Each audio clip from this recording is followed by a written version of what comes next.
ജന്നത്തുൽ ബഖിയ തുറന്നാൽ എപ്പോഴും സിയാറത്താണ്.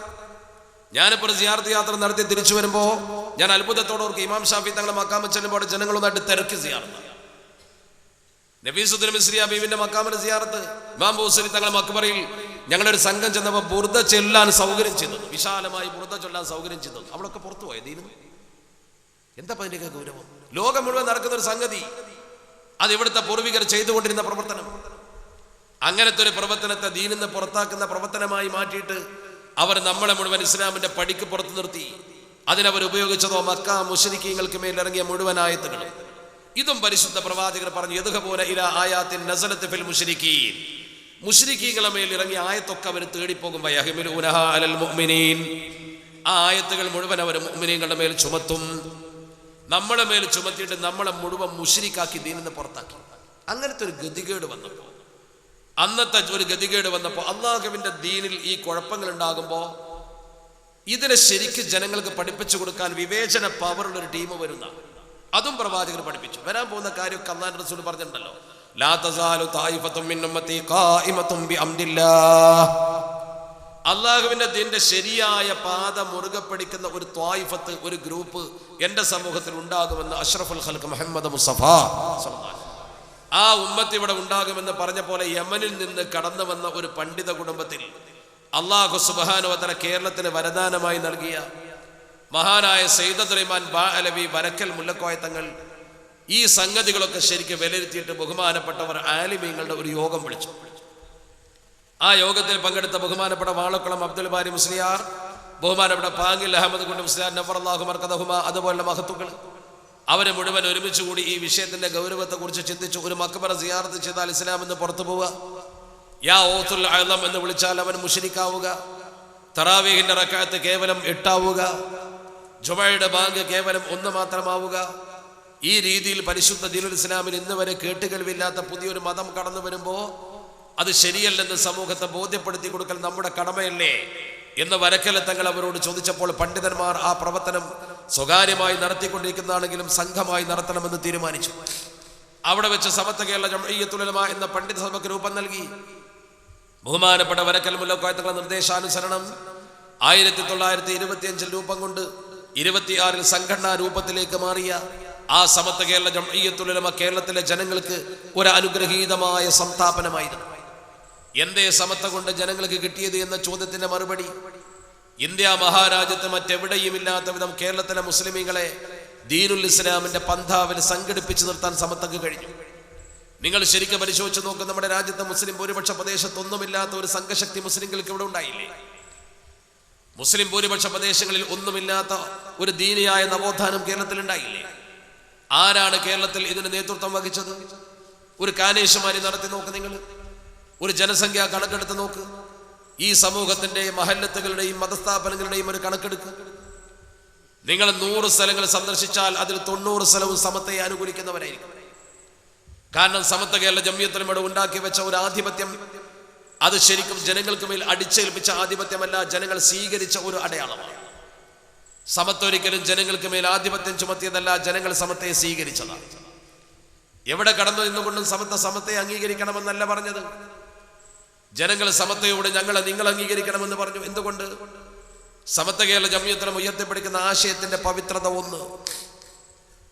രണ്ടാമത്തേത് സമത്വ കേരള ജംഇയ്യത്തുൽ ഉലമയെ നയിച്ച മഹത്തുക്കളുടെ മഹത്വം. ഈ 2 കാരണം കൊണ്ടാണ് ആളുകൾ സമത്വ കേരള ജംഇയ്യത്തുൽ ഉലമയെ സ്വീകരിച്ചത്. ഒന്ന്, സമത്വം ഉയർത്തിപ്പിടിച്ച ആദർശത്തിന്റെ മഹിമ, അള്ളാഹുവിന്റെ പരിശുദ്ധ ദീനിന്റെ നേർമുഖം, നേരായ ദീനിന്റെ പന്താവ് ജനങ്ങൾക്ക് പഠിപ്പിച്ചു കൊടുക്കാൻ സമത്വം വന്നു. അതുകൊണ്ട് തന്നെ സമത്വ കേരള ജംഇയ്യത്തുൽ ഉലമയെ ജനങ്ങൾ ശരിക്കും സ്വീകരിച്ചു. പൂർവികന്മാർ ചെയ്ത പ്രവർത്തനം എന്തോ അതേ സമത്വം ചെയ്തുള്ളൂ, പുതിയൊരു നയം സമത്വക്കില്ല. നമ്മുടെ കാരണവന്മാർ എന്തു ചെയ്തു അതുപോലെ മാത്രമേ സമത്വം ചെയ്തു. ഒരു പുതിയ മതം ജനങ്ങൾക്ക് മുമ്പിൽ സമത്വം പ്രചരിപ്പിച്ചിട്ടില്ല. ഒരു പുതിയ ചിന്ത സമത്വ ജനങ്ങൾക്ക് കൊടുത്തില്ല. മറിച്ച് സമത്വ ജനങ്ങൾക്ക് കൊടുത്തത് പൂർവ്വകാല പന്ഥാവ് അനുസരിച്ച് കൊണ്ട് ജീവിക്കണം. കാലത്തിനനുസരിച്ചുള്ള മാറ്റം ഉൾക്കൊള്ളാൻ സമത്വ പറഞ്ഞു. ഭൗതിക വിദ്യ നേടണമെന്ന് പറഞ്ഞു. മതവിദ്യക്ക് കോട്ടം തട്ടാതെ ഭൗതിക വിദ്യ നേടണമെന്ന് പറഞ്ഞു. ഇംഗ്ലീഷ് വിദ്യാഭ്യാസത്തെ സമത്വ പ്രോത്സാഹിപ്പിച്ചു. സമത്വ കേരള ജംഇയ്യത്തുൽ ഉലമയുടെ ബഹുമാനപ്പെട്ട നേതാക്കൾ വരക്കൽ മുല്ലക്കോയ തങ്ങൾ മുതൽ ബഹുമാനപ്പെട്ട ശംസുൽ ഉലമ അടക്കമുള്ള മഹത്തുക്കൾ ആംഗലേയ ഭാഷ നന്നായി കൈകാര്യം ചെയ്ത ആളുകളാണ്. ഇന്നതാ പട്ടിക്കാട് ജാമിയ നൂറിയ അറബി കോളേജിന്റെ വെളിപ്പാടകര ബിടെക് എഞ്ചിനീയറിംഗ് കോളേജ്, അതുപോലെ നമ്മുടെ കേരളത്തിൽ നടത്തിക്കൊണ്ടിരിക്കുന്ന 200-ൽ പരം വരുന്ന അറബി കോളേജുകളിൽ പ്രധാനപ്പെട്ടവ നോക്ക് നിങ്ങൾ. ആ കോളേജുകളിലൊക്കെ നടത്തുന്ന സിലബസ് നോക്ക്. ജാമ്യയുടെ ജൂനിയർ സിലബസ്, UGC അംഗീകരിച്ച ഒരു ബിരുദം, പിന്നെ പണ്ഡിത ബിരുദം, ഫൈദി ബിരുദം. നമ്മുടെ സ്ഥാപനങ്ങളുടെ കണക്കൊക്കെ ഒന്ന് പരിശോധിച്ച് നോക്ക് നിങ്ങൾ. 9300 മദ്രസകളിൽ ഇന്ന് കേരളത്തിൽ സമത്വം നിർമ്മിച്ചു. ആ 9300 മദ്രസകളിൽ സമത്വയുടെ കുട്ടികൾ 10 ലക്ഷത്തിലധികം കുട്ടികൾ പഠിക്കുന്നു. 10 ലക്ഷത്തിലധികം കുട്ടികൾ. 1 ലക്ഷം മുഅല്ലിമീങ്ങളുണ്ട് സമത്വയുടെ കീഴിൽ. 1 ലക്ഷം മുഅല്ലിമീങ്ങൾ വിദ്യാഭ്യാസ ബോർഡിന്റെ കീഴിൽ. 106ഓളം മുഫത്തിശ്മാർ കൃത്യമായി പ്രവർത്തിക്കും. നിങ്ങളുടെ മദ്രസയിൽ ആണ്ടിൽ 2 തവണ ഒരു മുഫത്തിശ് വരും. നമ്മുടെ മദ്രസയും അതിന്റെ സംവിധാനവും മനസ്സിലാക്കണം നിങ്ങൾ. സമത്വ കേരള ഇസ്ലാമത വിദ്യാഭ്യാസ ബോർഡിന്റെ 9300 മദ്രസ, സർക്കാർ സ്കൂൾ പോലും അങ്ങോട്ടെത്തില്ല. നമ്മുടെ കേരളത്തിൽ ആകെ 14500ഓളം സ്കൂളുകളേ ഉള്ളൂ. അതിൽ തന്നെ 70% വരുന്നത് പ്രൈവറ്റ് എയ്ഡഡ് സ്കൂളുകളാണ്. ഒന്നുകിൽ എയ്ഡഡ് അല്ലെങ്കിൽ അൺഎയ്ഡഡ്, സ്വകാര്യ വ്യക്തികൾ കെട്ടിക്കൊടുത്ത സ്ഥാപനത്തിൽ നടക്കുന്ന സ്കൂൾ. ചില സ്കൂളിൽ സർക്കാർ ശമ്പളം മാത്രം കൊടുക്കും, ചില സ്ഥലത്ത് അംഗീകാരം മാത്രം കൊടുക്കും. ഒരു 4000-ൽ ചില്ലുവാനും സ്കൂൾ മാത്രമേ ഗവൺമെന്റ് കെട്ടിടങ്ങളിൽ നടക്കുന്നു. എന്ന് പറഞ്ഞാൽ അതിന്റെ അർത്ഥം എന്താണ്? കേരളത്തിലെ ഗവൺമെന്റ് സംവിധാനത്തെ കടത്തിവിട്ടും വിധം വിപുലമായ സ്വന്തം കെട്ടിടങ്ങൾ ഒരു മദ്രസയും വാടക കെട്ടിടത്തിലില്ല, ഒരു മദ്രസയും സ്വകാര്യ വ്യക്തിയുടെ കെട്ടിടത്തിലില്ല. ഒക്കെ വഖഫ് സ്വത്ത് ഈ ഉമ്മത്തിന്റെ മടിശീലിലെ പണമെടുത്ത് കൊണ്ടുണ്ടാക്കിയത്. അത്ര വലിയ വൈപുല്യമാർന്ന സംവിധാനത്തിലേക്ക് സമത്തെ ഉയർത്തിക്കൊണ്ടുവന്നതാരാ? ഞാൻ ചോദിക്കട്ടെ, കേരളത്തിൽ സമത്തയില്ലാത്ത വേറൊരു സംഘടനയ്ക്ക് ഇത്ര മദ്രസ ഉണ്ട് എന്ന് കണക്ക് പറയട്ടെ? ഇത്ര മുഅല്ലിങ്ങൾ അവർക്ക് കീഴിൽ രജിസ്റ്റർ ചെയ്തിരിക്കുന്നു എന്ന് കണക്ക് പറയട്ടെ? നമ്മൾ കൃത്യമായി മുഅല്ലിം സർവീസ് രജിസ്റ്റർ എടുത്ത മുഅല്ലിങ്ങളുടെ കണക്ക് പറയുന്നു. 8 കോടിയോളം രൂപ ജമിയത്തുൽ മുഅല്ലിമീൻ ക്ഷേമനിധിയിൽ നിന്ന് സഹായം കൊടുത്തു. 8 കോടി രൂപ ഈ സമൂഹത്തിന് സഹായം കൊടുത്തു മുഅല്ലിമീങ്ങൾക്ക്. നിങ്ങളുടെ കയ്യിൽ നിന്ന് വല്ല പിരിവും എടുത്തോ? ആരോടെങ്കിലും അതിന്റെ പേരിൽ പിരിവ് നടത്താൻ സമത്വം വന്നോ? ഇത്ര വിപുലമായ സംവിധാനം സമത്വ കേരള ജമിയത്തുൽ ഉലമ എങ്ങനെ ഉണ്ടാക്കി? 2 കാരണം. 1, ഉയർത്തിപ്പിടിച്ച ആദർശത്തിന്റെ മഹത്വം. 2, കൊണ്ടു നടന്ന നേതാക്കളുടെ മഹത്വം. ഈ സമത്വ കേരള ജംഇയ്യത്തുൽ ഉലമ എന്ന പണ്ഡിത സഭ കെട്ടിപ്പടുക്കുന്ന കാലത്ത്, ഈ സമത്വ കേരള ജംഇയ്യത്തുൽ ഉലമയുടെ തലപ്പത്ത് മഹാനായ വരക്കൽ മുല്ലക്കോയ തങ്ങൾ ദുആ ചെയ്തുകൊണ്ട് സ്ഥാപിച്ചതിന്റെ പ്രസിഡന്റ് ആകുന്ന കാലത്ത് 1ാമത്തെ മുഷാവറയിൽ 26ാമത്തെ മെമ്പറായി. ആ മുഷാവറയിൽ ബഹുമാനപ്പെട്ട വരക്കൽ തങ്ങളുടെ ദുആക്ക് ആമീൻ പറഞ്ഞ മഹാനാണ് റഈസുൽ മുഹഖഖീൻ കണ്ണിയത്ത് അഹ്മദ് മുസ്ലിയാർ നവറല്ലാഹു മർക്കദ. ആ മഹാന്റെ കബറിടം അല്ലാഹു വിശാലമാക്കി കൊടുക്കുമാറാവട്ടെ. കണ്ണിയത്ത് ഉസ്താദ് സമത്തയുടെ 1ാമത്തെ മുഷാവറയിൽ മെമ്പറാണ്. 1ാമത്തെ മുഷാവറയിൽ മെമ്പറായ കണ്ണിയത്ത് 1989-ൽ ജീവിച്ചിരിപ്പുണ്ട്. എന്താ കണ്ണിയത്തിന്റെ പ്രത്യേകത?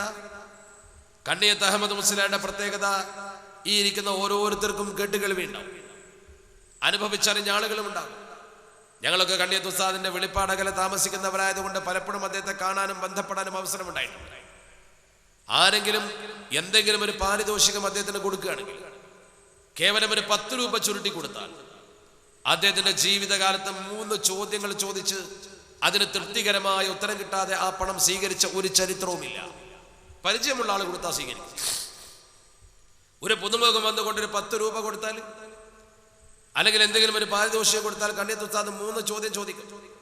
1ാമത്തെ ചോദ്യം, നിനക്കെന്താണ് ജോലി എന്ന് പറഞ്ഞാൽ ഇവന്റെ ജോലി ഹലാലാണോ, ഏർപ്പാട് ഹലാലാണോ എന്നാ നോക്കുന്നത്. അതിന് ഉത്തരം ശരിക്ക് കിട്ടിയാൽ പിന്നെ ചോദിക്കും, നിനക്കെത്ര വരുമാനം, എനിക്കിത് തരാൻ മാത്രമുള്ള കപ്പാസിറ്റി ഓനുണ്ടോ എന്നാ നോക്കുന്നത്. 3ാമത്തെ ചോദ്യം, എന്തിനാണ് എനിക്കിത് തന്നത്, എന്നെ സ്വാധീനിക്കാനോ വല്ല കള്ളഫത്വയോ വാങ്ങാനോ, എന്തിനാണ് എനിക്ക് തന്നത്? ഈ 3 ചോദ്യങ്ങൾക്ക് ശരിക്കും ഉത്തരം കിട്ടിയെങ്കിലേ കണ്ണിയത്ത് പണം സ്വീകരിക്കും. ഇല്ലെങ്കിൽ കണ്ണിയത്ത് ഉസ്താദ് പണം സ്വീകരിക്കൂല. കണ്ണിയത്ത് ഉസ്താദിന്റെ ജീവിതത്തിൽ അദ്ദേഹം കാത്തു സൂക്ഷിച്ച വിശുദ്ധ വ്യക്തിത്വം അതാണ്. അദ്ദേഹത്തിന് ആരെന്ത് കൊടുത്താലും ശരി അങ്ങനെ അദ്ദേഹം പറയും. അദ്ദേഹത്തിന്റെ മുമ്പിൽ ആരെങ്കിലും എന്തെങ്കിലും ഒരു പാരിതോഷികം കൊണ്ട് എന്ന് വെച്ചാൽ ചോദിക്കും, ഇതെന്തിനാ കൊണ്ടുവന്നത്, ഇതിന് എത്ര രൂപയായി, നിനക്കെന്താ ജോലി, നിനക്കെന്താ വരുമാനം, ചോദ്യമാണ്.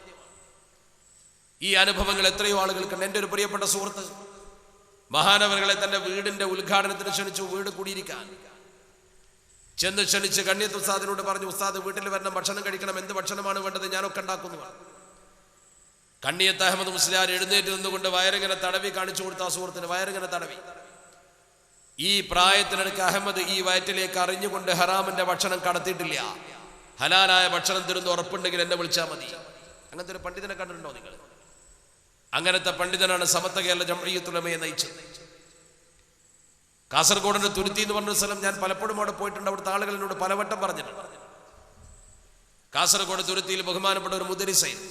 ഉമ്മമാരൊക്കെ ശരിക്കും മനസ്സിലാക്കണം. മുദരിസായിരിക്കെ അവിടെ ആ മഹല്ലത്തിലെ പ്രമുഖനായ ഒരു പണക്കാരൻ അഹമ്മദ് ആച്ചി മരണപ്പെട്ടു. കണ്ണീത്ത് ഉസ്താദ് മയ്യത്തെടുക്കുന്ന സമയത്ത് ദ്വാരക്കാൻ വന്നു. ആ മഹല്ലിലെ ഖാദിയല്ലേ, അവിടുത്തെ മുദരിസല്ലേ. ദുആ ചെയ്യാൻ വന്നപ്പോൾ അഹമ്മദ് ആജിയുടെ മൂത്ത മകൻ ഉസ്താദിന് കൊണ്ടുപോയിട്ട് ഒരു വാച്ച് കൊടുത്തു. ആ വാച്ച് കൊടുത്തിട്ട് പറഞ്ഞു, ഉസ്താദ് എടുത്തോളൂ, ബാപ്പാക്ക് വേണ്ടി ദ്വാരക്കണം എന്ന് പറഞ്ഞു. ഇത് ബാപ്പാന്റെ വാച്ചാണ്, ഉസ്താദ് എടുത്തോളൂ എന്നാണ്. ഉസ്താദ് ഈ വാച്ച് ഇങ്ങനെ തൂക്കി പിടിച്ചിട്ട് കണ്ണീത്ത് ഉസ്താദിന് വലിയ ശബ്ദത്തിലാ ചോദിക്കുക, സദസ്സെന്നാണെങ്കിലും എവിടുന്നാണെങ്കിലും. കണ്ണീത്ത് ഉസ്താദ് ചോദിച്ചു, മോനെ നിങ്ങൾ എത്ര മക്കളുണ്ടെന്ന് ചോദിച്ചു. ഞാൻ മൂത്ത മകനാണ്, ഇനി ഇത്ര മക്കളുണ്ട് എന്ന് പറഞ്ഞു. ഇളയ കുട്ടിക്ക് എത്ര പ്രായമായി എന്ന് ചോദിച്ചു. 10 വയസ്സാവുന്നേ ഉള്ളൂ എന്ന് പറഞ്ഞു. യതീമാന്ന് ഉറപ്പായി.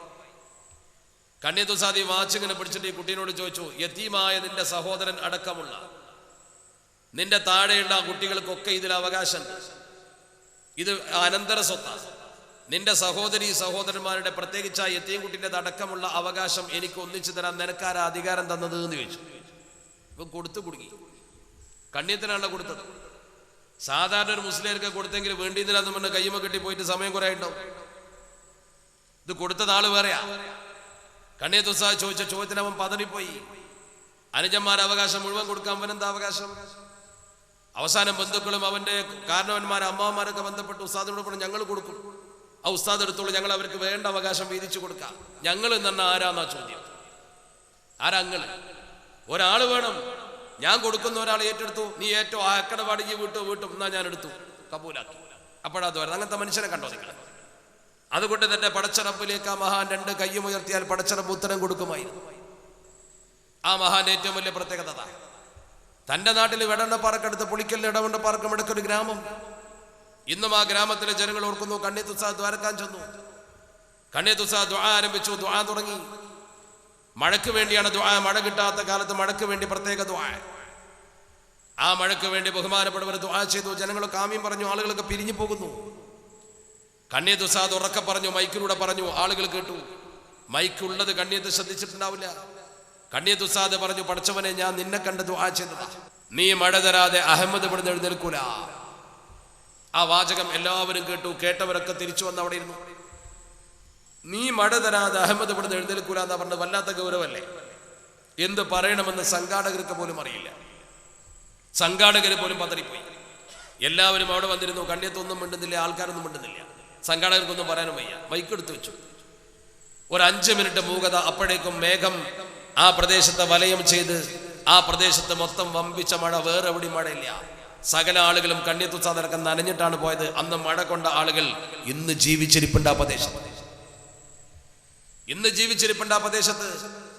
നിങ്ങൾക്ക് അവിടെ പോയാൽ ആ കാരണവന്മാരുമായി സംസാരിച്ച് ബോധ്യപ്പെടാവുന്നതേ. അള്ളാഹുവിലേക്ക് കരമുയർത്തിയപ്പോൾ പടച്ചറബങ്ങ് മഴ കൊടുക്കുക. അങ്ങനത്തെ കറാമത്തിന്റെ ഉടമയ, വിശുദ്ധ വ്യക്തിത്വത്തിന്റെ ഉടമയായിരുന്നു റഈസുൽ മുഹഖിഖീൻ കണ്ണിയത്ത് അഹമ്മദ് മുസ്ലിയാർ. ഒരു കളങ്കമില്ലാതെ ജീവിച്ച മനുഷ്യൻ, യാതൊരു തരത്തിലും കളങ്കമില്ലാതെ ജീവിച്ച മനുഷ്യൻ. ആ മനുഷ്യൻ സമസ്ത കേരള ജംഇയ്യത്തുൽ ഉലമയുടെ തലപ്പത്ത് നിന്നപ്പോൾ ജനങ്ങളൊക്കെ അംഗീകാരം കൊടുത്തു. തുടക്കം മുതൽ മുഷാവറ മെമ്പറും സമസ്ത കേരള ജംഇയ്യത്തുൽ ഉലമയുടെ തലപ്പത്ത് നമ്മൾ കാണുമ്പോൾ പ്രസിഡന്റും. അതുപോലെ തന്നെ സമസ്തയെ നയിച്ച മറ്റൊരു മഹാനാണ് ബഹുമാനപ്പെട്ട ശംസുൽ ഉലമ നവ്വറല്ലാഹു മർക്കദ. അല്ലാഹു റബ്ബുൽ ഇസ്സത്ത് ഇത്ര വലിയ കഴിവ് കൊടുത്തൊരു മഹാൻ. ഒരാളുടെ കഴിവിനെ നമ്മൾ അംഗീകരിക്കണ്ടേ? ആ മഹാനായ മനുഷ്യൻ പട്ടിക്കാട് ജാമിഅ നൂരിയ അറബി കോളേജിൽ പ്രിൻസിപ്പളായിരുന്നല്ലോ. അന്നുണ്ടായൊരു സംഭവം ഇന്നും അദ്ദേഹത്തിന്റെ കൂടെയുള്ള ആളുകൾ അനുസ്മരിക്കും. ബഹുമാനപ്പെട്ടവർ അസറിന്റെ ശേഷം ചാരുകസേരയിൽ നിന്നുകൊണ്ട് വരാന്തയിൽ പത്രം വായിക്കും. ഗേറ്റ് കടന്നുകൊണ്ട് ഏതാനും കുട്ടികൾ അവിടെ ഓതിപ്പടിക്കുന്ന മുതഅല്ലിമീങ്ങൾ കടന്നു വരും.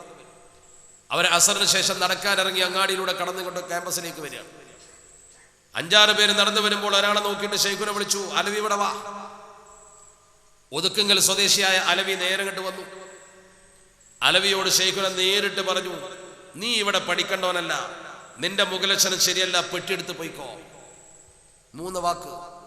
അലവി പോയി. പൂവല്ല, നിവൃത്തില്ല, ശൈഖുനെ പുറത്താക്കി. ക്യാമ്പസിൽ മുഴുവൻ ചർച്ച, എന്തിനാണ് അലവിയെ പുറത്താക്കിയത്?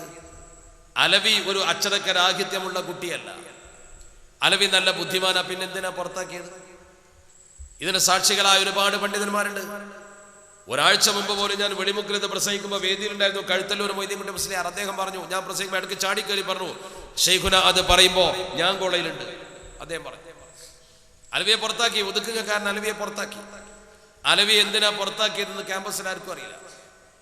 ഇപ്പോഴും അങ്ങനെ തന്നെ. ചില ആൾക്കാർ എന്തിനാ പുറത്താക്കിയെന്ന് അവർക്കറിയില്ല. അതാ കുഴപ്പം തന്നെ. ക്യാമ്പസിൽ ഒരു ചർച്ചയായി, ഷെയ്ഖുന ആയതുകൊണ്ട് ചോദിക്കാൻ വയ്യ.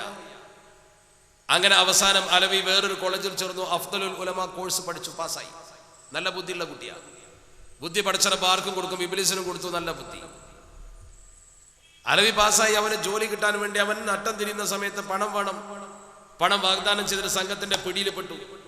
അവനവനെ മിഷണറിസം പഠിപ്പിച്ചു. ചരിത്രത്തിൽ ആദ്യമായി മഞ്ചേരി നഗരത്തിൽ മർക്കസുൽ ബിഷാറ തുറന്ന് മലബാറിലെ ആദ്യത്തെ ഫാദർ അലവിയായി അവൻ അവരോധിച്ചു. ഫാദർ അലവി, ക്രിസ്ത്യാനിസത്തിലേക്ക് ആളുകൾ ക്ഷണിക്കുന്ന അലവി. ജാമിയയുടെ ക്യാമ്പസിൽ അലവി ഗേറ്റ് കടന്നു വരുമ്പോൾ മുഖത്തേക്ക് നോക്കിയിട്ട് 5 കൊല്ലം മുമ്പ് കൊണ്ട് ഇവൻ ഫാദർ ആകും എന്ന് അവന്റെ മുഖത്ത് നോക്കി വായിക്കാൻ പടച്ചറബ് കഴിവ് കൊടുത്തു. അതാണ് ശൈഖുനാ ശംസുൽ ഉലമ. അത് അത്ഭുതമൊന്നുമല്ല. അള്ളാഹുവിന്റെ തിരുദൂതർ അഷ്റഫുൽ ഖൽഖ് മുഹമ്മദ് മുസ്തഫ സ്വല്ലല്ലാഹു അലൈഹി വസല്ലമ തങ്ങൾ പഠിപ്പിച്ച ലൗലാ അന്ന ശയാതീന യഹൂമുന അലാ ഖുലൂബി ബനി ആദം ലനളറു ഇലാ മലകൂതിസ് സമാ. ആദം സന്താനങ്ങളായ നമ്മുടെ കൽബിന് പിശാചിന്റെ അധിനിവേശമില്ലായിരുന്നുവെങ്കിൽ, പൈശാചിക അധിനിവേശമില്ലാത്ത നല്ല ഒരു കൽബ്, കല്ലാ ബൽ റഅന അലാ ഖുലൂബിഹിം എന്ന് ഖുർആൻ പറഞ്ഞ കറപിടിക്കാത്ത കൽബ്, ആ കൽബ് നമുക്കുണ്ടെങ്കിൽ ലനളറു ഇലാ മലകൂതിസ് സമാ, പ്രാപഞ്ചിക രഹസ്യങ്ങളെ നോക്കിക്കാണാൻ പറ്റും. ഈ മനുഷ്യനെ കുറിച്ച് ലൗഹിൽ പടച്ച റബ്ബ് എന്താണ് എഴുതി വെച്ചത് എന്ന് നോക്കി പറയാൻ പറ്റും. അതാണ് ശരിക്കാണ് പറഞ്ഞത്. നിങ്ങൾക്കറിയോ? അതാണ് മഹാനവരുടെ ഏറ്റവും വലിയ കഴിവ്. മർക്കസുൽ ബിഷാറ രൂഢമൂലമായ പ്രവർത്തനത്തിലൂടെ മിഷണറിസം നടപ്പാക്കിയപ്പോൾ എൻ്റെ നാട്ടിലൊക്കെ എനിക്കറിയാം, അറബി മലയാളത്തിൽ ബൈബിൾ ഉണ്ടാക്കിയിട്ട് ഈസാ നബിന്റെ ഇഞ്ചീല എന്ന് പറഞ്ഞ വീട്ടിൽ ഫ്രീ ആയിട്ട് കൊടുത്തിരുന്നു. എൻ്റെ വീട്ടിലൊക്കെ ഉണ്ട് ഫ്രീ ആയിട്ട്. പഴയ തലമുറയിൽ കൊണ്ടുപോയി ഈസാ നബിന്റെ ഇഞ്ചീല എന്ന് പറഞ്ഞിട്ട് കൊണ്ടുപോയി കൊടുത്തത്. അറബി മലയാളത്തിൽ ബൈബിൾ അറബി മലയാളത്തിൽ എഴുതിയിട്ട് പ്രചരിപ്പിച്ച് വീട് വീടാന്തരം കൊടുക്കുക. ആളുകൾ ക്രൈസ്തവത്തിലേക്ക് ആകർഷിക്കപ്പെടാൻ തുടങ്ങി. മഞ്ചേരിയിലെ പൗരാവലി ശൈഖുനാ ശംസുൽ ഉലമയെ വിളിച്ചു കൊണ്ടുവന്നു. മഹാനവറുകൾ മഞ്ചേരിയിലും എടക്കലിലും ഒരു പ്രസംഗം നടത്തി. ലോഹയിട്ട പാതിരിമാരിങ്ങനെ നിരന്നിരിക്കുക. അവരുടെ മുമ്പിലേക്ക് അദ്ദേഹം ചില ചോദ്യങ്ങൾ അങ്ങ് എറിഞ്ഞു. ശൈഖുനാ വെല്ലൂർ ബാക്കിയാത്തു സ്വാലിഹാത്ത് അറബി കോളേജിൽ പഠിക്കുന്ന കാലത്ത് അവിടെ ഒരു ഫാദർ ഇസ്ലാം മതം വിശ്വസിച്ചുകൊണ്ട് കോളേജിൽ പഠിക്കാൻ വന്നിരുന്നു. അയാൾക്ക് ഇസ്ലാമിനെ പരിചയപ്പെടുത്തി കൊടുക്കാൻ കോളേജ് കമ്മിറ്റി അല്ലെങ്കിൽ അവിടുത്തെ ഉസ്താദുമാർ ചുമതലപ്പെടുത്തിയത് ശൈഖുനാ ശംസുൽ ഉലമയെ. കാരണം അദ്ദേഹത്തിന് ഇംഗ്ലീഷ് അറിയാമായി. ഈ ഫാദർക്ക് ഇസ്ലാമിനെ കുറിച്ചൊക്കെ പഠിപ്പിച്ചു കൊടുത്താൽ മുസ്ലിമായി ശരിക്കും പ്രവർത്തിക്കുമ്പോൾ അയാളൊരു നന്ദി എന്ന വണ്ണം ബഹുമാനപ്പെട്ട ശൈഖുനാ ശംസുൽ ഉലമക്ക് തനിക്ക് ഇസ്ലാം പഠിപ്പിച്ചതിന് പകരമായി ഒരു സുറിയാനി ഭാഷയിലുള്ള ബൈബിൾ കൊടുത്തു. സുറിയാനി ഭാഷ അത്യാവശ്യം വായിക്കാനും പഠിപ്പിച്ചു. ആ ബൈബിൾ ശൈഖുനാന്റെ കയ്യിലുണ്ട്. ശൈഖുനാ ഈ ബൈബിൾ ഇങ്ങനെ ഉയർത്തിപ്പിടിച്ചിട്ട് കൊടക്കരയിൽ പ്രസംഗം ചെയ്തു. ഇത് സുറിയാനി ഭാഷയുള്ള ബൈബിളാ. ഞെട്ടിപ്പോയി പാതിരിമാർ. അവർ സുറിയാനി ഭാഷയുള്ള ബൈബിൾ കണ്ടിട്ടില്ല. സുറിയാനി ഭാഷയുള്ള ബൈബിൾ ഇങ്ങനെ ഉയർത്തിപ്പിടിച്ചുകൊണ്ട് അദ്ദേഹം ഈ ബൈബിളിൽ ഇന്ന കാര്യങ്ങളൊക്കെ ആണത് വായിച്ചാൽ കേൾപ്പിച്ചു. ഇന്ന പേജിൽ ഇന്ന രീതിയിലാ. ഇത് നിങ്ങളുടെ കയ്യിലുള്ള ബൈബിളിൽ ഇങ്ങനെയല്ലല്ലോ. ആരാണ് ബൈബിളിൽ കൈ കടത്തൽ നടത്തിയത്? നിങ്ങൾ സ്വയം എഴുതിയുണ്ടാക്കിയതല്ലേ എന്ന് ബഹുമാനപ്പെട്ടവർ ചോദിച്ചു. അവരത് എഴുതിയെടുത്തു. സഭയിൽ പോയി ചോദിച്ചു. സഭയിൽ പോയി ചോദിച്ചപ്പോൾ സഭയിൽ നിന്ന് നല്ലൊരു മറുപടി കിട്ടിയില്ല. പിന്നെയും ചോദിച്ചപ്പോൾ വത്തിക്കാനിലേക്ക് എഴുതിയിട്ട് പറയാന്ന് പറഞ്ഞു. വത്തിക്കാനിലേക്ക് എഴുതിയിട്ട് മറുപടി ഒന്നുമില്ല. അതിവരെ വഞ്ചിക്കുകയാണെന്ന് അവർക്ക് ബോധ്യമായി. അപ്പോൾ പിന്നെയും ചോദിച്ചപ്പോൾ നടപടി വരുമെന്ന് പറഞ്ഞു. ചിലരൊക്കെ അടങ്ങി. അടങ്ങാത്ത ചിലരുണ്ടായിരുന്നു. അവരിൽ പ്രമുഖനായിരുന്നു കോട്ടയം ജില്ലക്കാരനായ തലമുറകളായി ഫാദറായി ജോലി ചെയ്യുന്ന, അച്ഛനും അച്ഛൻ്റെ അച്ഛനും ഒക്കെ ഫാദർമാരായി ജോലി ചെയ്യുന്ന John Mundakkal, father John Mundakkal. അയാൾ രാജിവെച്ചു. ലോഹ അഴിച്ചു കൊടുത്തിട്ട് പറഞ്ഞു, എനിക്കിനി മതം വേണ്ട. അയാൾ നേരെ ശൈഖുനാ ശംസുൽ ഉലമയുടെ മുമ്പിൽ വന്നിട്ട് ബഹുമാനപ്പെട്ടവരുടെ വീട്ടിൽ ചെന്ന് കെലിമ ചൊല്ലി വിശ്വസിച്ച് ശൈഖുനാന്റെ ശിഷ്യനായി ശൈഖുനാന്റെ അടുത്ത് പഠിച്ച് ഇബ്രാഹിം മുണ്ടക്കൽ എന്ന പേരിൽ ഇന്ന് മലപ്പുറം ജില്ലയിൽ ജീവിക്കുന്നു ഒരു മനുഷ്യൻ. അള്ളാഹുവിന്റെ പരിശുദ്ധ ദീനുൽ ഇസ്ലാമിലേക്ക് കടന്നു വരാൻ ശൈഖുനയുടെ പ്രസംഗം ഉപകരിച്ചു. അള്ളാഹുവിന്റെ തിരുദൂതർ അഷ്റഫുൽ ഖൽഖ് മുഹമ്മദ് മുസ്തഫ സ്വല്ലല്ലാഹു അലൈഹി വസല്ലമ തങ്ങൾ പഠിപ്പിച്ചു, അയ്യഹ്ദി അല്ലാഹു ബിക റജുലൻ വാഹിദ. ഒരു മനുഷ്യൻ നിന്റെ പ്രവർത്തനം കൊണ്ട് നന്നായാൽ, ഒരു മനുഷ്യൻ നിന്റെ പ്രവർത്തനം കൊണ്ട് നല്ലവനായാൽ അതിനുള്ള പ്രതിഫലം എന്താണ്? ഖൈറും മിനദ് ദുനിയാ വമാ ഫീഹാ. ഈ ദുനിയാവിലുള്ള മുഴുവനും കിട്ടുന്നതിനേക്കാൾ അത് ഗുണകരമാണെന്ന് ശഫീഉനാ റസൂലുള്ളാഹി സ്വല്ലല്ലാഹു അലൈഹി വസല്ലം. അപ്പൊ ശൈഖുനാക്ക് പടച്ചറബ് കൊടുക്കുന്ന കൂലിയുടെ അളവത്തിലേക്കുള്ള ആലോചിച്ചു. അത്ര വലിയ പ്രതിഫലം പടച്ചറബ് വാഗ്ദാനം ചെയ്ത പ്രവർത്തനം ബഹുമാനപ്പെട്ടവർ ചെയ്തു എന്നുള്ള ചരിത്ര സാക്ഷിയല്ലേ? ആ മഹാൻ സമത്വ കേരള ജംഇയ്യത്തുൽ ഉലമയുടെ തലപ്പത്ത് നിൽക്കുന്ന കാലത്തല്ലേ നമ്മുടെ സമത്വയെ പരിചയപ്പെടുന്നത്? ഈ ശൈഖുനാ ശംസുൽ ഉലമ സമത്തിന്റെ തലപ്പത്ത്, കണ്യത്തുസ്താദ് സമത്തിന്റെ തലപ്പത്ത്. ഒരാൾ പ്രസിഡന്റ്, മറ്റൊരാൾ സെക്രട്ടറി. 989 കഥ. ആ 989 ഈ രണ്ടുപേരെ മാറ്റിയിട്ട് പിന്നെന്തിനാ പുതിയൊരു സംഘടന ഉണ്ടായത്? ഈ മഹല്ലത്തിലെ മുഴുവൻ ആളുകളും മനസ്സിലാക്കണം, ഒരു വിഷയത്തെക്കുറിച്ച് പഠിക്കുമ്പോൾ നമ്മൾ ആധികാരികമായി പഠിക്കണം. ഞാൻ പറഞ്ഞത് കേട്ട് വിശ്വസിക്കല്ല. സത്യം എന്തെന്ന് അറിയാനുള്ള ശ്രമമാണ് നടത്തേണ്ടത്. സത്യം നമ്മൾ പറയുമ്പോഴേക്കും ആലിമീങ്ങളെ കുറ്റം പറയുമെന്ന് പറഞ്ഞിട്ട് പ്രചരിപ്പിക്കല്ലോ വേണ്ടത്. സത്യത്തെ പേടിച്ചാരും ഒളിച്ചോടേണ്ട ആവശ്യമില്ലല്ലോ. സത്യം കയ്യിലുള്ളവനെ ഒളിച്ചോടുന്നത്. സത്യം കയ്യിലുള്ളവൻ ആ സത്യം ഉയർത്തിപ്പിടിച്ച് ജനങ്ങളെ നേരെ അത് പറഞ്ഞ് നേരെയാക്കുക വേണ്ടത്. അള്ളാഹുവിന്റെ തിരുദൂതൻ അങ്ങനെ സമൂഹത്തെ പഠിപ്പിച്ചത്. 989 സമത്വ കേരള ജംഇയ്യത്തുൽ ചെറിയൊരു ചേരിതിരിവുണ്ടായി. ശരിയാണ്. നേരത്തെ ഇവിടെ ബാലവി തങ്ങൾ സൂചിപ്പിച്ചതുപോലെ, ബഹുമാനപ്പെട്ട SMK സൂചിപ്പിച്ചതുപോലെ 6 പേരെ സമത്തിൽ നിന്ന് പുറത്താക്കിയിട്ടുണ്ട്. ശരിയാണ്. എന്തിനാ പുറത്താക്കിയത്? എന്തിന് 6 പേരെ പുറത്താക്കി? ആ ചോദ്യമാണ് നമ്മൾ പ്രധാനമായി മനസ്സിലാക്കേണ്ട കാര്യം. എന്തിന് 6 പേരെ സമത്തിൽ നിന്ന് പുറത്താക്കി? എന്തിനാ വെറുതെ പുറത്താക്കിയത്? 6 പേരെ വെറുതെ സമത്തെ പുറത്താക്കുവോ? 6 ആളുകളെ സമത്വ കേരള ജംഇയ്യത്തുൽ ഒരു കാരണവുമില്ലാതെ പുറത്താക്കുമോ? പ്രത്യേകിച്ച് കണ്ണിയത്ത് ഉസ്താദ്. ഒരു 10 രൂപ കൊടുത്താൽ അത് ഹലാലോ ഹറാമോ നോക്കുന്ന ഒരു മനുഷ്യൻ, ഒരു പണ്ഡിതനെ അല്ലെങ്കിൽ ഒരു ദീനിന്റെ ഖിദ്മത്ത് ചെയ്യുന്ന ഒരാളെ ഒരു സംഘടനയിൽ നിന്ന് പുറത്താക്കുമോ? അങ്ങനെ പുറത്താക്കാൻ ബഹുമാനപ്പെട്ട ഒരു കൂട്ട് നിൽക്കുമോ? എന്താ നമ്മളതിന്റെ ഗൗരവം മനസ്സിലാക്കാത്തത്? കണ്ണിയത്ത് ഉസ്താദ് ജീവിച്ചിരിക്കുന്ന കാലത്തല്ലേ സമത്തയിൽ ഈ പ്രശ്നം ഉണ്ടാകുന്നത്? ഇതിന്റെ മർമ്മപ്രധാനമായ കാരണം നമ്മുടെ സമത്വ കേരള ജംഇയ്യത്തുൽ ഉലമാ എന്ന പണ്ഡിത സഭയിൽ പ്രവർത്തിക്കുന്ന ചില ആളുകൾ സമത്വക്കകത്ത് ചില ചേരിതിരിവുകൾ ഉണ്ടാക്കാൻ ശ്രമിച്ചു. സമത്വക്കകത്ത് ഉണ്ടാക്കാൻ ശ്രമിച്ച ചേരിതിരിവിന്റെ പശ്ചാത്തലത്തിൽ കേരളക്കരയിൽ അവർ ചെയ്ത പ്രവർത്തനം പാണക്കാട് സയ്യിദ് കുടുംബത്തിന്റെ നേതൃത്വത്തെ സ്വാഭാവികമായും എതിർക്കുന്ന ഒരു പ്രവണത കൊണ്ടുവന്നു. പാണക്കാട് കുടുംബത്തെ സമത്വം അംഗീകരിക്കുന്നത് രാഷ്ട്രീയമായിട്ടല്ല, തെറ്റിദ്ധരിക്കരുത്. പാണക്കാട് കുടുംബം പ്രാരംഭ കാലഘട്ടം മുതൽ സമത്വക്കൊപ്പം നിന്നവരാ. മഹാനായ സയ്യിദ് സുലൈമാൻ ബാഫഖി തങ്ങൾ സമത്വ കേരള ജംഇയ്യത്തുൽ ഉലമയുടെ മുഷാവറ മെമ്പറിൽ, സമത്വ കേരള ജംഇയ്യത്തുൽ ഉലമയുടെ വിദ്യാഭ്യാസ ബോർഡിന്റെ രൂപീകരണത്തിന് പങ്കുവഹിച്ച ആളാണ്. വിദ്യാഭ്യാസ ബോർഡിന്റെ ഫണ്ട് ആദ്യമായി ബാഫഖി തങ്ങൾ പ്രസംഗിച്ചിട്ടാണ് സ്വരൂപിച്ചത്. വിദ്യാഭ്യാസ ബോർഡ് രൂപീകരിക്കണമെന്ന് ഇന്ത്യ സ്വതന്ത്രമാകുന്നതിന് 2 കൊല്ലം മുമ്പ് കാര്യവട്ട സമ്മേളനത്തിൽ പ്രസംഗിച്ചത് ബാഫഖി തങ്ങളാണ്. ആ ബാഫഖി തങ്ങളെ സമത്വക്ക് മറക്കാൻ പറ്റൂല. ബാഫഖി തങ്ങൾ ഒരു രാഷ്ട്രീയ പാർട്ടിയുടെ പ്രസിഡന്റ് ആയിരുന്നു. അതും ഇതുമായി ബന്ധമില്ല. ബാഫഖി തങ്ങളുടെ രാഷ്ട്രീയം വരെ സമത്വ കേരള ജംഇയ്യത്തുൽ ഉലമയ്ക്ക് രാഷ്ട്രീയം ഉണ്ടായിരുന്നില്ല. പാണക്കാട് സയ്യിദ് പൂക്കോയ തങ്ങൾ 968 മുതൽ അദ്ദേഹത്തിന്റെ രാഷ്ട്രീയ പാർട്ടിയിൽ അദ്ദേഹം സജീവമായി രംഗത്ത് വരുന്നതിന് മുമ്പ് 968 മുതൽ SYSന്റെ പ്രസിഡന്റാണ്. സുന്നി യുവജന സംഘത്തിന്റെ പ്രസിഡന്റാണ് ബഹുമാനപ്പെട്ട പൂക്കോയ തങ്ങൾ. ആ പൂക്കോയ തങ്ങൾ ഒരു രാഷ്ട്രീയ പാർട്ടിയുടെ പ്രസിഡന്റായി. പിന്നീട് പൂക്കോയ തങ്ങൾ രാഷ്ട്രീയ പാർട്ടിയുടെ പ്രസിഡന്റായി പ്രവർത്തിച്ചു എന്നതുകൊണ്ട് സമത്വക്ക് വല്ല കുഴപ്പമുണ്ടായോ? സമത്വ കേരള ജംഇയ്യത്തുൽ ഉലമയുടെ മുഷാവറയിൽ പൂക്കോയ തങ്ങൾ ഉണ്ടായിട്ടില്ലേ? ആ പൂക്കോയ തങ്ങളുടെ പ്രിയപ്പെട്ട പുത്രൻ, നമ്മളൊക്കെ ബഹുമാനിച്ചിരുന്ന, നിങ്ങൾക്കൊക്കെ സുപരിചിതനായ പാണക്കാട് സയ്യിദ് മുഹമ്മദ് അലി ശിഹാബ് തങ്ങൾ, മരിച്ചുപോയ സയ്യിദ് മുഹമ്മദ് അലി ശിഹാബ് തങ്ങൾ 1974 മലപ്പുറം ജില്ലാ സുന്നി യുവജന സംഘം ആദ്യമായി രൂപീകരിക്കുമ്പോൾ മലപ്പുറം ജില്ലാ SYSന്റെ പ്രസിഡന്റായിട്ടാണ് പ്രാസ്ഥാനിക പ്രവർത്തനം തുടങ്ങുന്നത്. സയ്യിദ് മുഹമ്മദ് അലി ശിഹാബ് തങ്ങൾ 1974 മലപ്പുറം ജില്ലാ SYSന്റെ പ്രസിഡന്റ്. അന്ന് മലപ്പുറം ജില്ലാ SYS കമ്മിറ്റി ആദ്യമായി രൂപീകരിക്കുന്നത്. അവിടുന്ന് തങ്ങളുടെ തുടക്കം. പിന്നെയാണ് തങ്ങൾ രാഷ്ട്രീയത്തിൽ പോലും സജീവമായി രംഗത്ത് വരുന്ന. ആ കുടുംബത്തിന് സമത്വയുമായുള്ള ബന്ധം അതാണ്.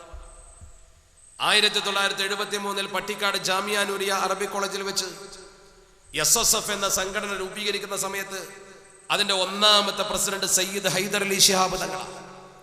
SSFന്റെ സ്ഥാപക പ്രസിഡന്റ് സയ്യിദ് ഹൈദർ അലി ശിഹാബ് തങ്ങളാണ്. ആ ഹൈദർ അലി ശിഹാബ് തങ്ങൾ 1979 പ്രസിഡന്റ് സ്ഥാനം രാജിവെച്ചു. എന്തേ രാജിവെച്ചത്? പാണക്കാട്ടുണ്ട് തങ്ങൾ ചോദിച്ചാൽ മതി. പാണക്കാട്ടെ തങ്ങന്മാർ ഒരിക്കലും ഒരു സ്ഥാനം രാജിവെക്കൂല. ദീനിന്റെ സ്ഥാനമാണെങ്കിൽ രാജിവെക്കണമെങ്കിൽ മതിയായ കാരണം ഉണ്ടാവും. 1979 നവംബർ മാസം 6-ാം തീയതി വണ്ണക്കടലാസിൽ രാജി എഴുതി കൊടുത്തുകൊണ്ട് വേദനയോടെ സ്റ്റേറ്റ് കൗൺസിലിൽ നിന്ന് ഇറങ്ങിപ്പോന്ന മനുഷ്യനാ സയ്യിദ് ഹൈദർ അലി ശിഹാബ് തങ്ങൾ. ഇന്നും ചോദിച്ചാൽ പറയും എന്താ കാരണം? അദ്ദേഹത്തെ വേദനിപ്പിച്ചു. രാഷ്ട്രീയത്തിന്റെ പേരിൽ അദ്ദേഹത്തെ വേദനിപ്പിച്ചു. അദ്ദേഹത്തിന് യോജിക്കാൻ കഴിഞ്ഞില്ല. അതാണ് ഈ സമസ്യയിലുണ്ടായ പ്രശ്നം. അവിടുന്ന് തുടക്കം. എന്തിനെ ഹൈദർ അലി ശിഹാബ് തങ്ങൾ SSFന്റെ പ്രസിഡന്റ് സ്ഥാനം രാജിവെച്ചത്? ആ കാലഘട്ടത്തിൽ സമത്വക്കുള്ളിൽ ഒരു രാഷ്ട്രീയ വിങ്ങിനെ സൃഷ്ടിക്കാൻ അവർ ശ്രമിച്ചു. നിങ്ങൾ പഴയ കഥയൊന്ന് പഠിക്കണമെന്ന് പറയുമ്പോൾ ചില ആളുകൾക്ക് സത്യം വെളിപ്പെടുമെന്നൊരു ഭയപ്പാടല്ല. ഞാൻ പറയുമ്പോൾ ആരെയും വേദനിപ്പിക്കാൻ, ആരെയും എതിർക്കാനല്ല. സമത്വയുടെ പാരമ്പര്യം ദീൻ നടത്തിയ പാരമ്പര്യമാണ്. ദീനിന്റെ അപ്പുറത്തെ കുറിച്ച് ചിന്തയും സമത്വക്ക് ഉണ്ടായിട്ടില്ല. നാട് ആര് ഭരിക്കട്ടെ ഭരിക്കാതിരിക്കട്ടെ, വോട്ട് ആർക്ക് ചെയ്യട്ടെ ചെയ്യാതിരിക്കട്ടെ, അതൊക്കെ അതിൻ്റെ സമയത്ത് തത്വം പോലെ സൗകര്യം പോലെ ചെയ്യാം. രാഷ്ട്രീയമുള്ളവരും ഇല്ലാത്തവരും ഭൂരിപക്ഷ രാഷ്ട്രീയക്കാരും ഒക്കെ സമത്വയിലുണ്ടാവും. ഈ ഇരിക്കുന്ന കൂട്ടത്തിലും പല രാഷ്ട്രീയക്കാരുണ്ടാവുന്ന എൻ്റെ അഭിപ്രായം. അതുകൊണ്ട് തന്നെ സമത്വയുടെ പഴയകാല നടപടിക്രമം അങ്ങനെ. ശംസുലം ഒരു കാലത്ത് കോൺഗ്രസിന്റെ സജീവ വക്താവാണ്, ബാഫഖി തങ്ങൾ മുസ്ലിം ലീഗിന്റെ വക്താവാണ്. രണ്ടുപേരും ഒരുമിച്ച് നിന്ന് പ്രവർത്തിച്ചു, ഒരു കുഴപ്പമുണ്ടായിട്ടില്ലല്ലോ. രാഷ്ട്രീയ പാർട്ടിയായിട്ടും സമത്വമായിട്ടും മുന്നോട്ട് പോകും.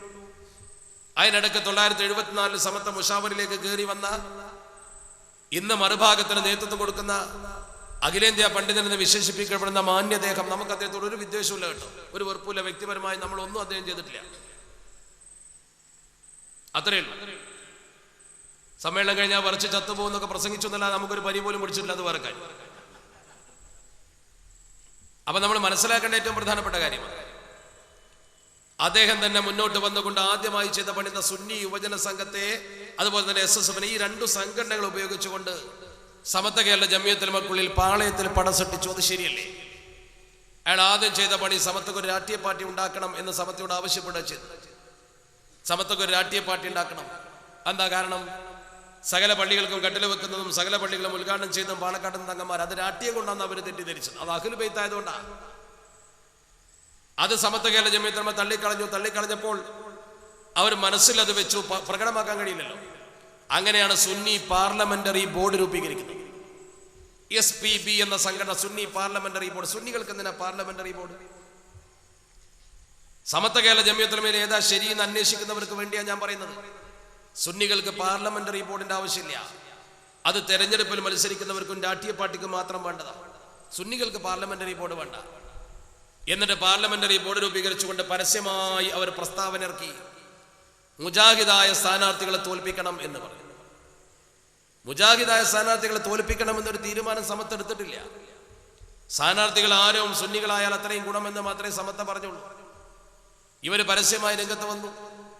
മേപ്പയൂരിൽ AV അബ്ദുറഹ്മാൻ ഹാജി മത്സരിക്കുമ്പോൾ പരസ്യമായി പൊതുയോഗം വെച്ച് പ്രസംഗിച്ചു, AV അബ്ദുറഹ്മാൻ ഹാജിയെ തോൽപ്പിക്കണം, അയാൾ മുജാഹിദാണ്.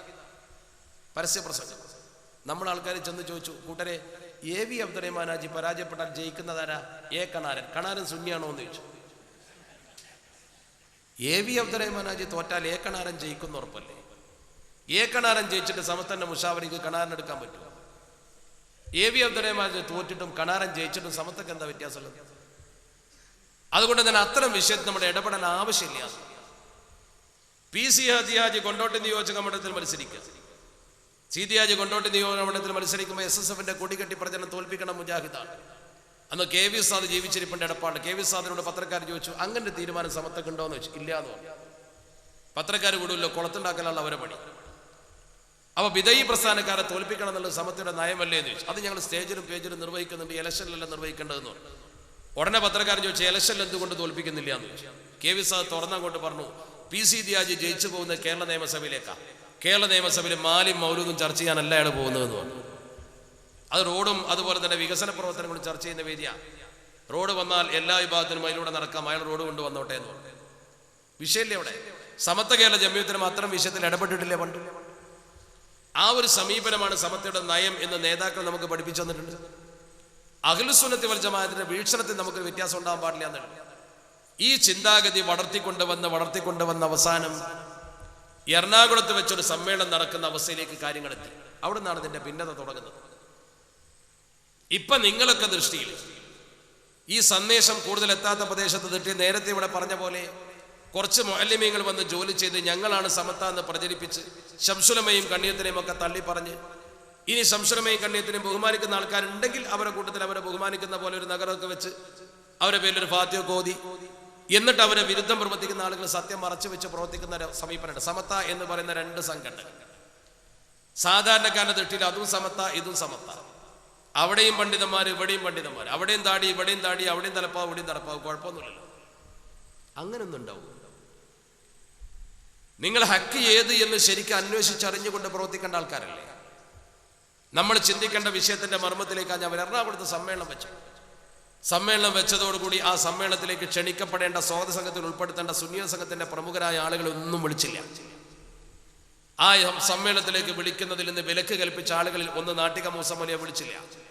നിങ്ങളെ ജില്ലയിലെ തൃശ്ശൂർ ജില്ലയിലെ SYSന്റെ പ്രസിഡന്റ് PP യൂസഫ് മുസ്ലിയാർ, തൃശ്ശൂർ ജില്ലയിലെ SYSന്റെ സെക്രട്ടറി VK കുഞ്ഞഹമ്മദ്, അന്നത്തെ ഈ ജില്ലയിലെ പ്രസിഡന്റ് സെക്രട്ടറി വിളിച്ചില്ല ഹാമിദ് കോയമത്തങ്ങൾ, പാലക്കാട് ജില്ലയിൽ നിന്ന് CKM സ്വാദിഖ് മുസ്ലിയാർ, എറണാകുളം ജില്ലയിൽ നിന്ന് ബഹുമാനപ്പെട്ട MM Muhiddin Moulavi, AM Pareed, ഇങ്ങനെ പ്രമുഖരായ ഒരു നിര പണ്ഡിതന്മാരെ സുന്നീയ സംഘത്തിന്റെ യോഗത്തിലേക്ക് വിളിക്കുന്നില്ല, സ്വസംഘത്തിലേക്ക് അടുപ്പിച്ചില്ല.